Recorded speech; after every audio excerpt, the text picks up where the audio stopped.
All right, Nuggets fans, welcome into Pickaxe and Roll, brought to you by our good friends over at BETONLINE. I am your host, Ryan Blackburn at NBA Blackburn on Twitter, part of the Mile High Sports Podcast Network. And I am here. I am excited, a little bit late, but I'm here anyway to discuss the Denver Nuggets and what was a very fun night at Ball Arena last night.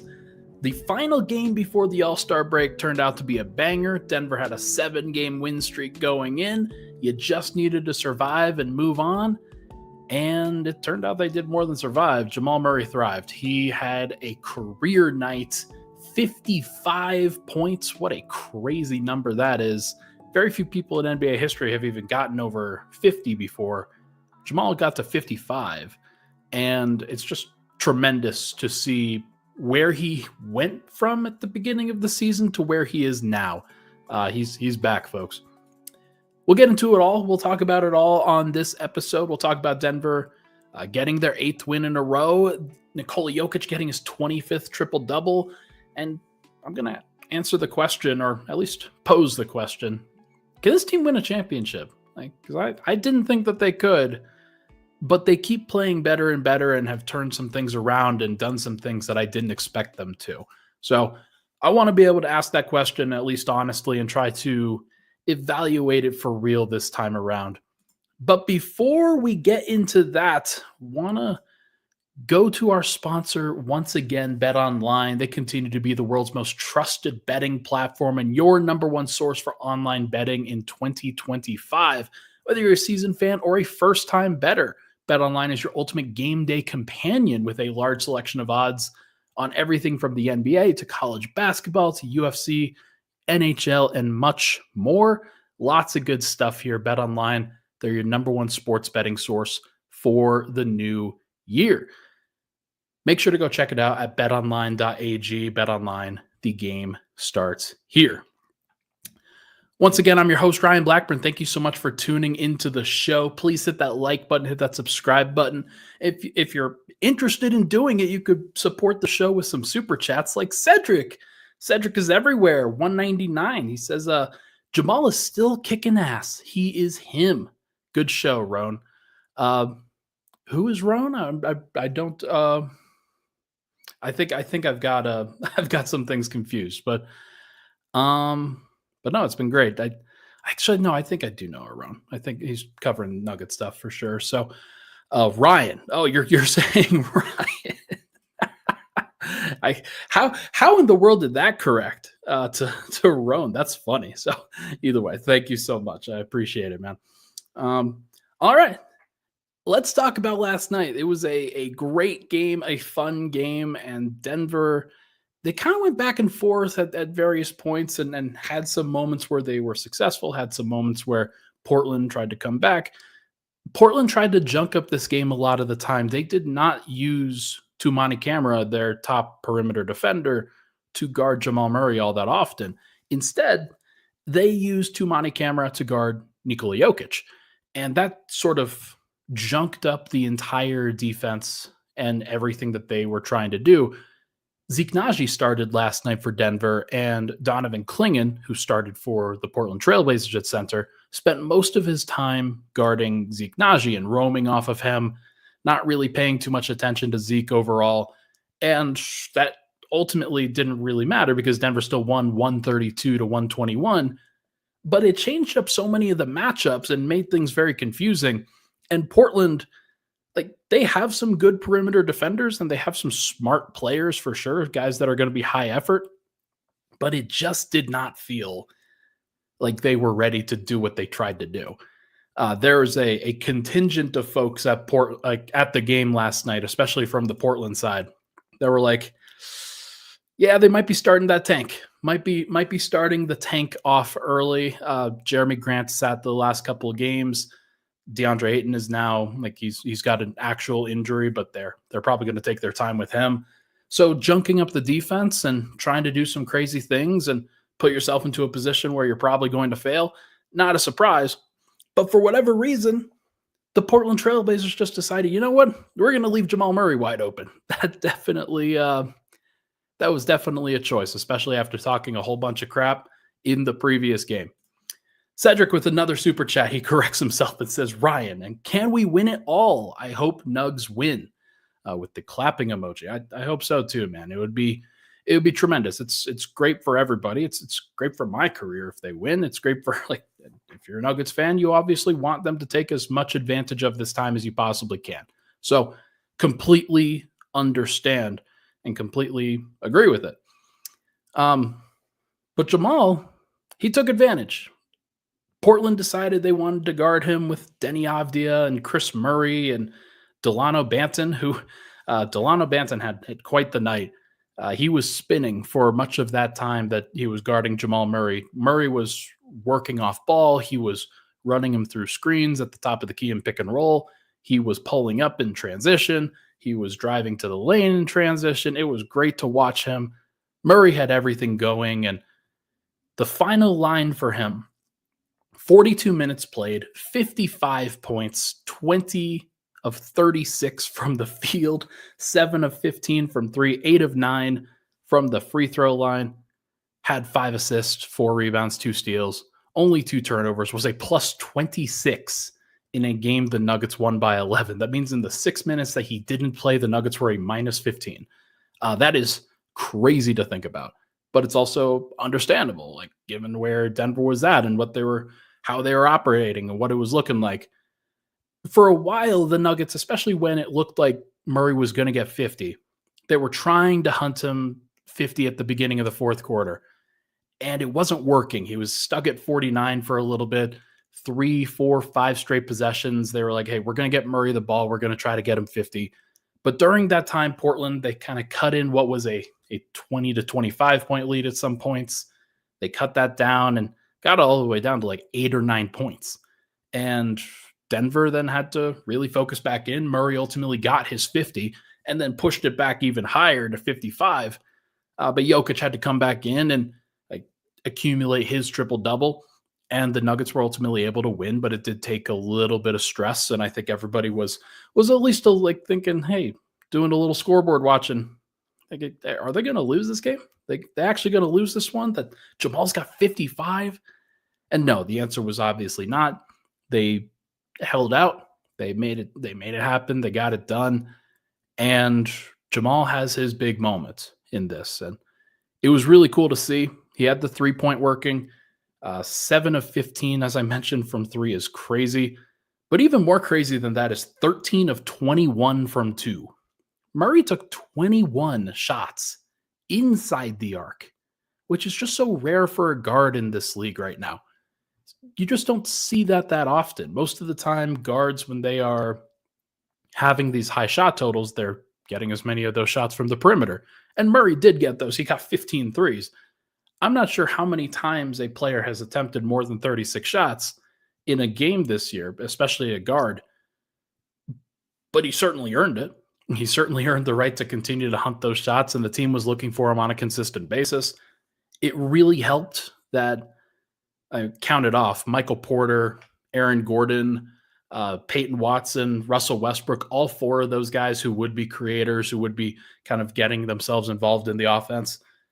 All 4 of those guys were out, and so Zeke Naji started and played 37 minutes. Julian Strawther played 25, struggled with foul trouble, and he had some good moments that were kind of lost in this game, but ultimately struggled in the end. But then the bench was made up of Jalen Pickett, Hunter Tyson, Dario Saric, and DeAndre Jordan, and they combined for a total of 3 points. Just not a lot of production coming from the second unit. So you needed it to come from somewhere. And it probably wasn't going to come from Zeke Naji, but he did get 16.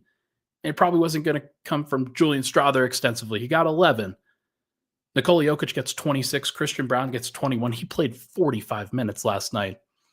But holy cow, was it fun to be there to watch Jamal go off. He had 30 at halftime, 45 through 3 quarters, and just kept up the onslaught on a consistent basis. Portland had no idea what hit them. And for whatever reason, they kept sagging into the paint, kept giving him as many opportunities as he really wanted, and they kind of dared him to take those shots. And he made them pay in a big, big way. It was just tremendous to watch and to see exactly what was going through his head and how he was able to really navigate that. Everybody post game was very happy for him. Michael Malone talked about how happy he was for him, and Jamal Murray talked about just how it has been a long road, how it has been like he's been with this team for 9 years. He's had a lot of great moments, and this team is very familiar with him. They know exactly what he's doing, what he's gone through, how he has gone about his stuff. And he's been up and down during that stretch. It hasn't always been perfect, especially earlier this season. The difference between who he is now and who he was at the beginning, like in game 1 of this season, I really do think is night and day. I think he's just carrying himself with a different level, carrying himself with a different level of physicality and athleticism, but also confidence. And it's born out from the work that he's put in. Michael Malone talked about post-game how he has been in the weight room, in the gym, putting in all the work behind the scenes, trying to get himself to a place where Jamal Murray thinks that he's good enough and knows that he's done everything that he can to be the best version of himself. And so it's been tremendous to watch him. It's one of those things that I'll never get tired of. I'll never get tired of watching Jamal be able to go off like this, because so often, like, Jokic is the guy who goes off. Everything often flows through Jokic. And so the expectation there is always that he's going to do what he does, and it's tremendous. Everybody and their mother knows how important Jokic is. But when Murray's playing like this, it's a healthy reminder to everybody that the biggest reason the Nuggets were able to win a championship in 2023 wasn't because of Jokic. It was because of the help he had around him. It was because of the consistency, Murray providing those numbers, especially like he had a 30-point triple-double in the finals. He averaged 10 assists per game in the finals. He had 30 points on 50, 40, 90 in the Western Conference finals. He got better as the playoffs went along in a lot of ways. And everybody else kind of contributes in there as well. Michael Porter had several great series in that playoff run. Aaron Gordon defended everybody. But what really separated the Nuggets that year was because they had the most dynamic duo that any team has had, I think, since like Kobe and Shaq. I think that would be the duo that you would talk about when you're talking about, all right, you've got Jokic doing his thing and just playing like one of the best playoff runs we've ever seen. But then you've also got a significant like secondary guy who was like scoring like a primary guy.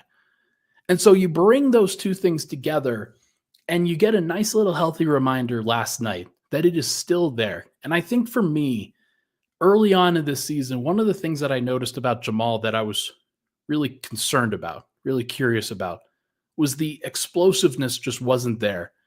He wasn't taking a lot of shots. He wasn't creating a lot of shots for himself. He was getting off the ball as often as he could.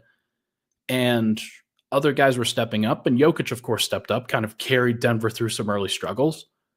And then Porter has been pretty consistent for the entire season. But it wasn't until recently, like probably the last 2 months, that Murray has started really taking more shots and creating more consistent looks for himself and playing with the confidence that he needs and that the Nuggets need from him to become the best version of themselves. I really do think, like, because like he had 30 points on, I did this in an article that I just posted earlier today on Mile High Sports. You should go check that out. It was on Jamal Murray's night last night, of course. 30 points on December 28th in like game 30 of the season or somewhere close to it. It wasn't Murray's game 30 of the season. It was like his 20th game or something like that. But when you have a game so late in the season, that's the first time that you score 30 points. It's kind of a reminder that, like, okay, hadn't been as explosive. Team obviously plays through Jokic a whole heck of a lot, and there's some other guys like Christian Brown stepped up as a scorer, and Aaron Gordon still, when he's available, is still there. Michael Porter, of course, is a big thing. But the identity for the Nuggets for several years was that Murray could go for 30, and when he does, you're going to win. And he hadn't gone for 30 in a long time. Since that moment, he's now gone for 30-plus points, and I think 7 out of 20 games. somewhere in that general vicinity. I think the number that I had was that he went for 20 plus in 19 of the 31 games. The consistency is there, and it's been showing up a lot more regularly than I think people remember and expect. But the explosiveness is there too. And sometimes you just need somebody to take over and make things easier for Nikola, make things easier for the rest of the team where they can pick and choose their spots because Murray's got it going. And he's acknowledged that too, that so often everybody knows what Jokic does. Everybody knows how he can affect the game and impact the game. Murray has said this before, that when he gets it going and when the team can expect that from him, then it's gravy. Then everybody feels like they're super confident because they know what they're getting from Joker already. So I think of this game as a nice, healthy reminder that when Murray goes off, the Nuggets are as dangerous as anybody in the NBA. Anybody. That includes the OKC Thunder, who have they're setting records with how good they are point differential wise right now because they have been so good. I don't know what it's going to look like when if these two teams match up in the playoffs. My expectation is that Murray's going to have a hard time. But the version of Murray that really struggled in game 1, the season opener against the OKC Thunder, is not the same version that we saw last night. The version that we saw last night, I think, would handle that assignment differently against OKC. And I think he'll handle it better this next time around. Those two teams play each other on March 9th and March 10th. I am circling my calendar for both of those games. Maybe I'll try to get out there and drive out there or fly to go to OKC to watch Denver play those games back to back, because holy cow, those games are going to mean something. I'm looking forward to it. All right, let's take a break. When we come back, we'll talk about the rest of this game, the fact that Denver has now won 8 games in a row, and we'll talk about, hey, can this team win a championship? Plain and simple. We'll be right back on Pickaxe and Roll.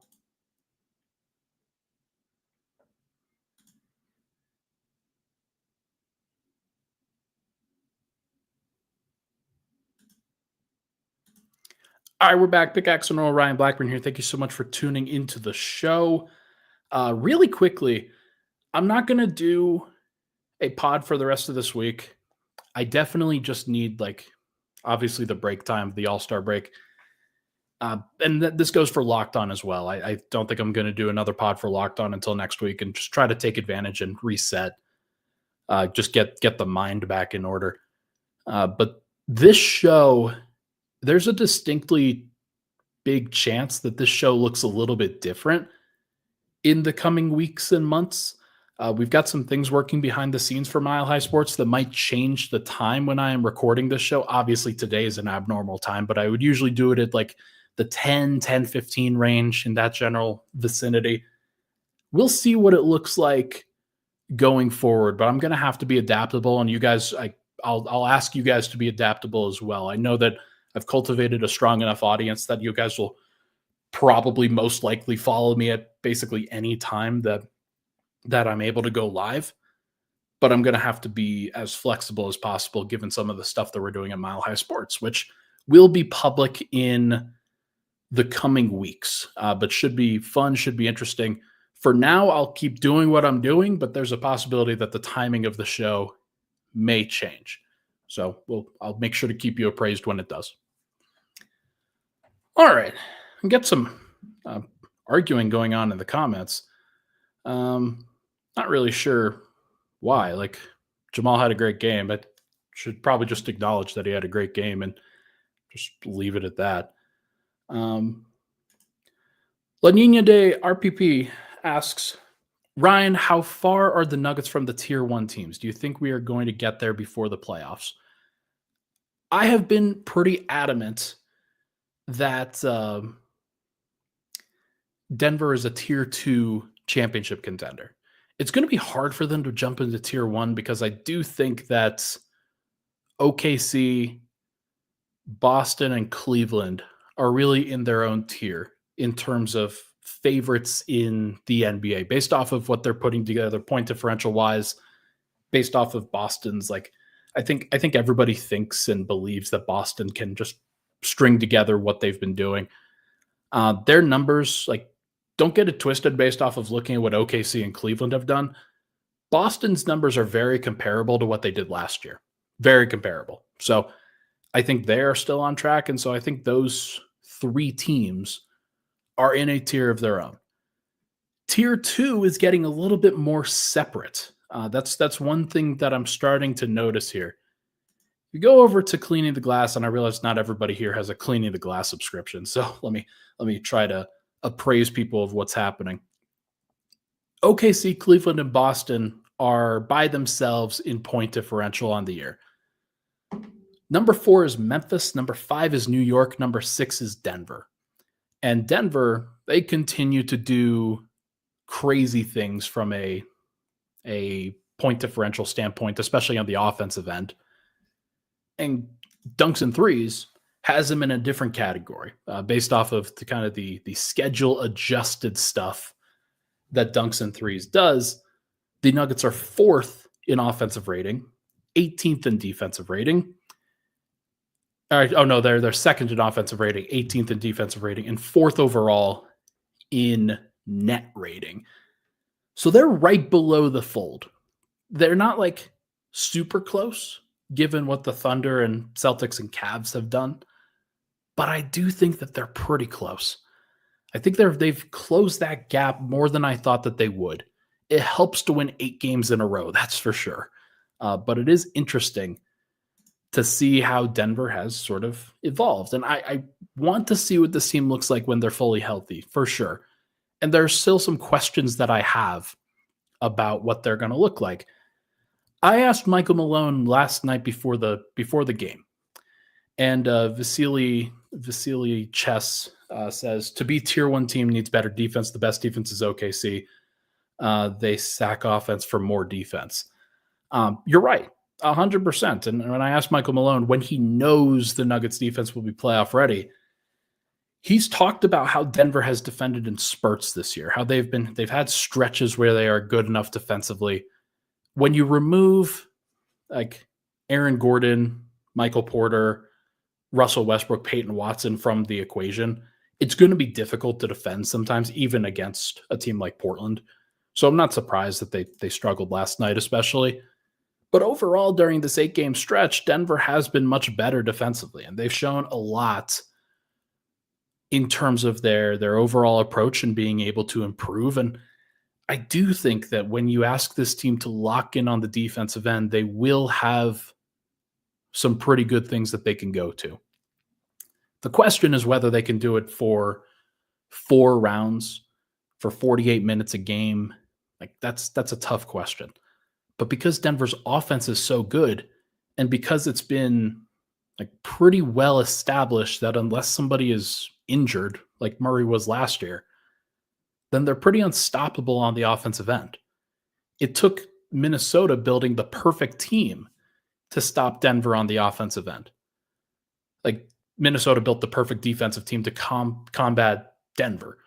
If Denver doesn't run into Minnesota this year, if they just don't play them, they play the Thunder instead, the Thunder will make things difficult for Denver, but Denver, I think, can guard OKC in some ways too. Like, they'll still struggle at times.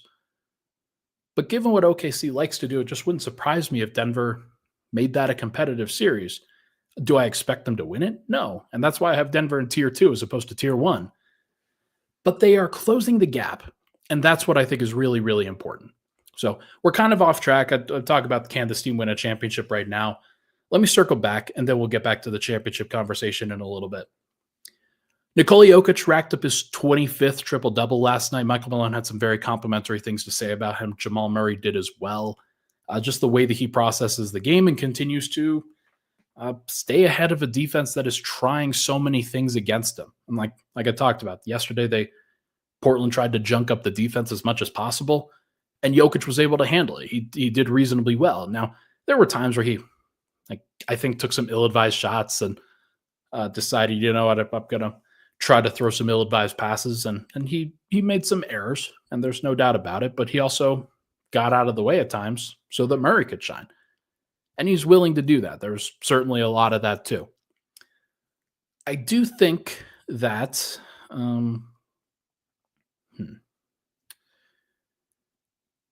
I do think that it's taken for granted sometimes, and I do it too, that is taken for granted just what Jokic has done. He just had his 25th triple-double. Nobody in the NBA has more than 10 outside of him. 25. He's played 49 games or so. I think it is 49. So he is on pace for we're about 2/3 of the way through the season. He's on pace for about 37 to 38 triple doubles. Do I think he's going to break Russell Westbrook's record of 42? No. He'd have to extend that pace a little bit more. Denver's got 27 games left to go, and Jokic would need, math is hard, he'd need 18 more triple doubles. So he'd have to get a triple double in 2/3 of the Nuggets games left remaining, and that's assuming that he doesn't miss any more games. But the fact that he's on pace that he could possibly do that, not even averaging a triple double, which he is currently doing, and that's crazy in and of itself. But he's also potentially on pace to have that level of production, having as many triple doubles as anybody in NBA history. That's crazy. So I hope he gets it. That would be a super sick kind of thing to talk about. And we talk about how Jokic can continue to get better, how he could possibly get better. The 3-point shooting is coming back to earth just a little bit right now, but I think it's also partially because Jokic is kind of tired. Also, he takes a heave every single game, so it's going to drag down his 3-point percentage for sure. Okay. So Denver wins 8 in a row. In this last game, Christian Brown, and I think that's one other thing that I should probably talk about.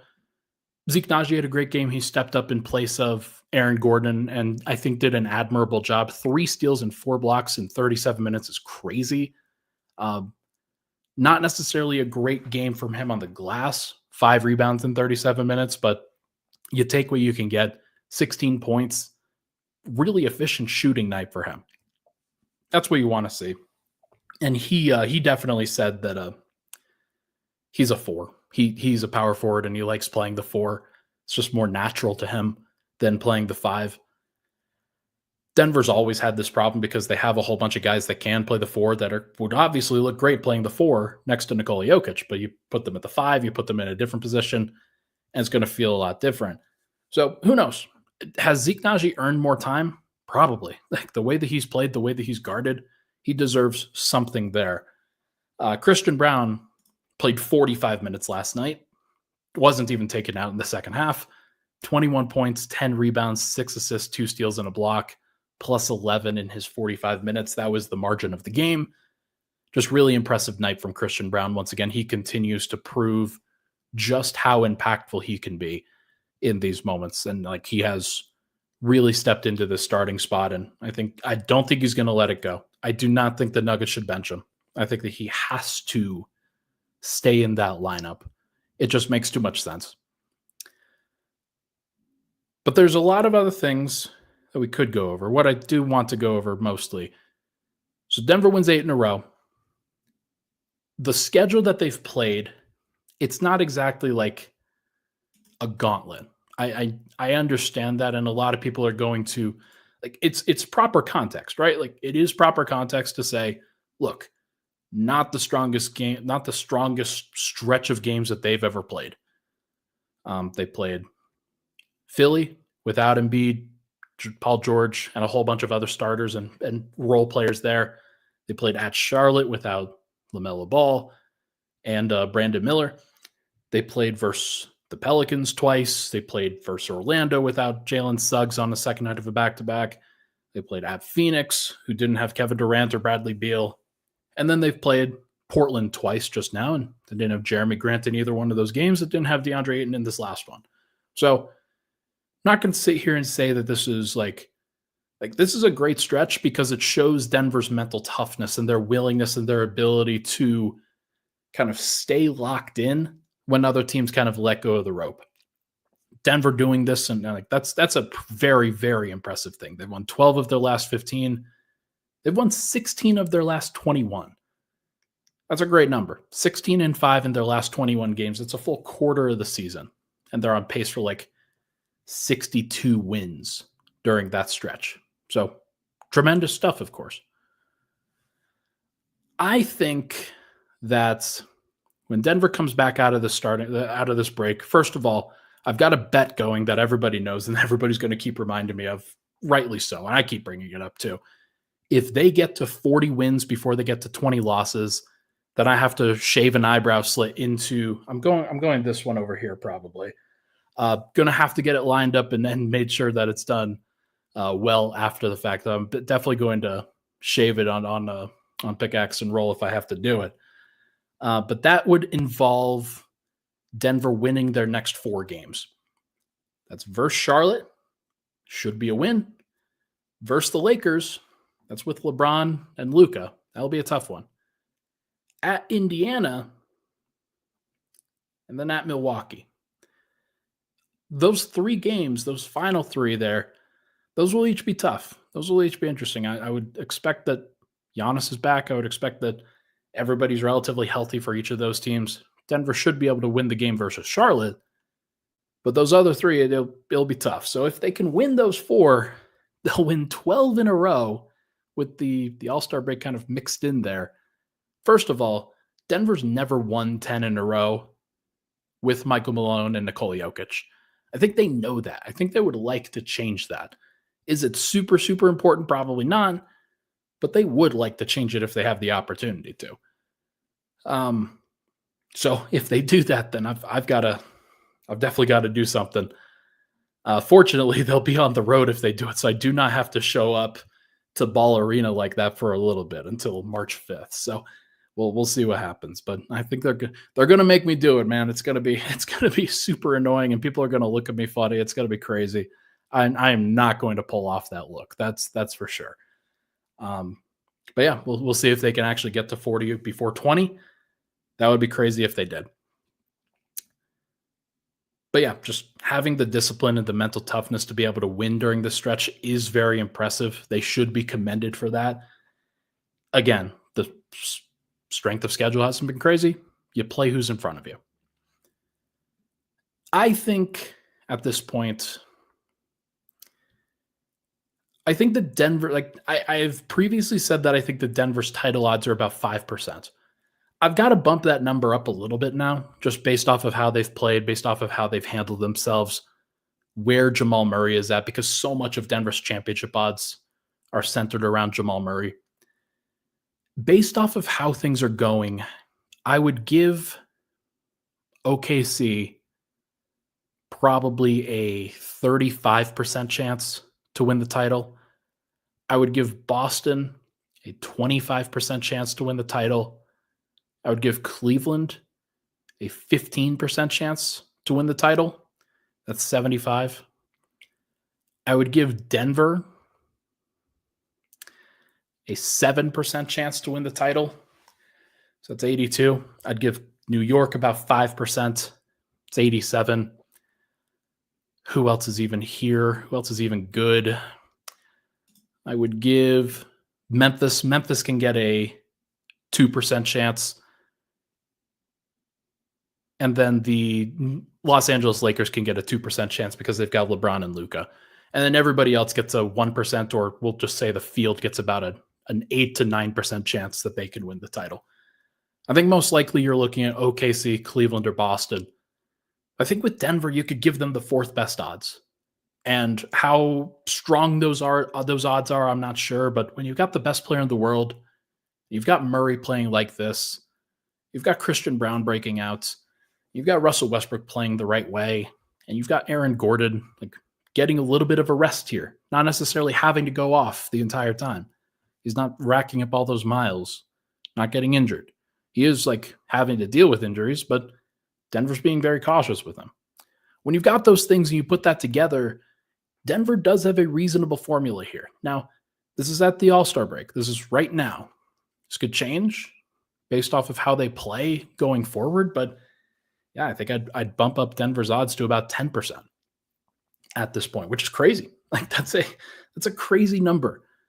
People don't realize how crazy that is, because with where OKC, Cleveland, and Boston have been, I think people would give them like an 85% chance that the title winner is in with those three teams, and then the field is like 15%. If Denver can take a large chunk of that, they'll have to get through OKC, and we'll talk about that matchup going forward. But I do think that what Denver has done, it should be commended and it should be lauded, and I think a lot of people should take some notice. Doesn't mean that they're going to do it. Doesn't mean that it's going to happen, but I do think that they've put themselves back into that conversation. They can win a championship. And now it's about whether they can follow through on it. All right, folks. I think that is going to do it, unless anybody else has anything for me to discuss before they get to the break, before I get to the break. Holy cow, do I need it.